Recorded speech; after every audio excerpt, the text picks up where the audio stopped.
Carta aos Hebreus, capítulo 2. A grande salvação. Por isso devemos prestar mais atenção nas verdades que temos ouvido, para não nos desviarmos delas.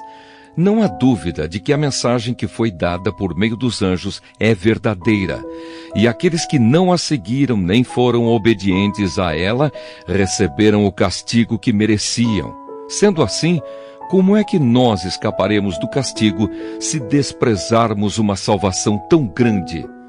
Primeiro, o próprio Senhor Jesus anunciou essa salvação, e depois aqueles que a ouviram nos provaram que ela é verdadeira. Ao mesmo tempo, por meio de sinais de poder, maravilhas e muitos tipos de milagres, Deus confirmou o testemunho deles. E, de acordo com a sua vontade, distribuiu também os dons do Espírito Santo. Jesus Cristo, o Salvador.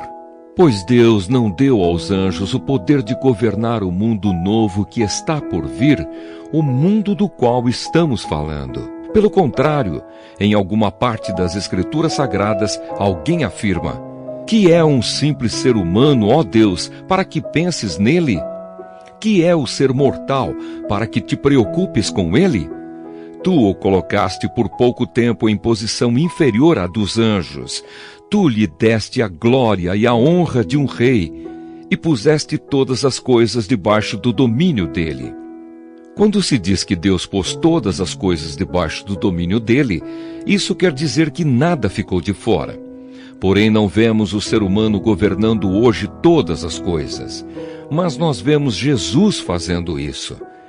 Por um pouco de tempo, ele foi colocado em posição inferior à dos anjos, para que, pela graça de Deus, ele morresse por todas as pessoas.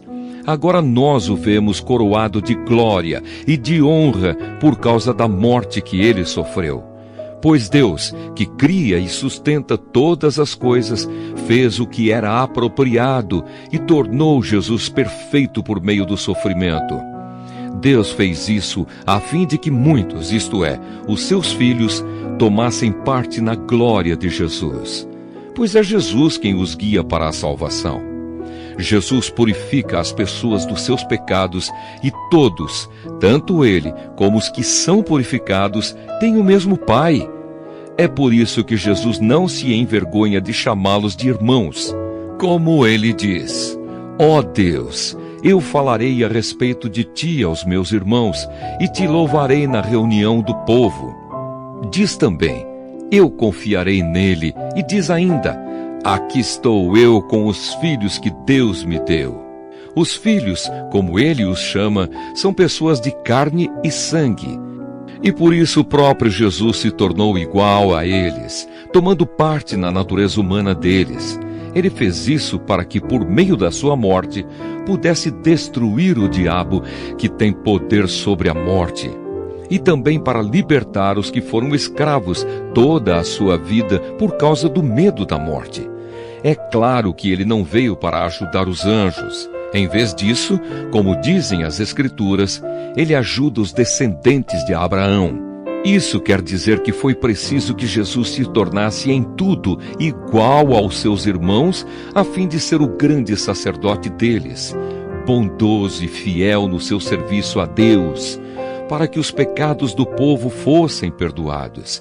E agora Jesus pode ajudar os que são tentados, pois ele mesmo foi tentado e sofreu.